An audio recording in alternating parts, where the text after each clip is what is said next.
C'est que quand je parlais de regard situé, on doit comprendre comment l'histoire du racisme a été faite et comment le racisme a été utilisé pour justifier la colonisation et comment depuis au moins 1492, il y a eu la formation et la création de la race blanche en face de toutes les autres races et d'abord le corps noir.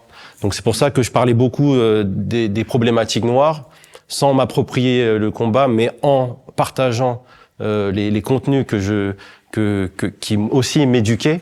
Quand on parlait de Frantz Fanon, j'ai lu Frantz Fanon, ça m'a ouvert des portes incroyables. Je suis passé par le hip-hop des années 90 où il y a eu beaucoup de noms cités comme Césaire, etc., qui m'ont amené, moi, à lire mon premier livre sur la question et qui m'ont apporté la pièce du puzzle manquante, qui était la question coloniale et raciale. Donc j'ai lu Césaire à 17-18 ans, Discours sur le colonialisme, et lui-même dans ce livre fondamental, il ne parle pas que de la cause noire.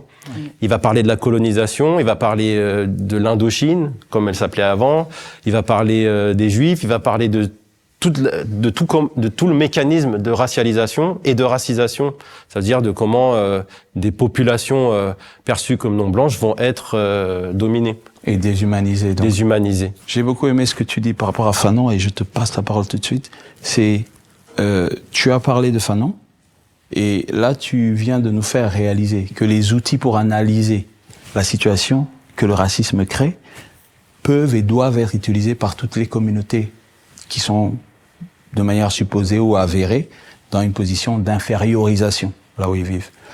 Ce que je trouve intéressant à ce titre-là, c'est parlant justement de ce qui se passe à l'intérieur des communautés, il se peut que les mêmes mécanismes qui sont appliqués à l'ensemble de la communauté soient appliqués à un groupe sectoriel plus spécifique. Et là, on va parler précisément des femmes.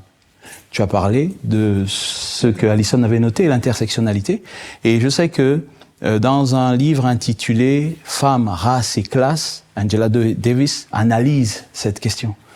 Aujourd'hui, est-ce que on se dira, et c'est une autre question qui viendra aussi, que la culture africaine, parce que matrilinéaire, matriarcat, est quelque chose qui peut permettre de protéger des dommages causés par la situation de l'oppression ou bien les accentuer?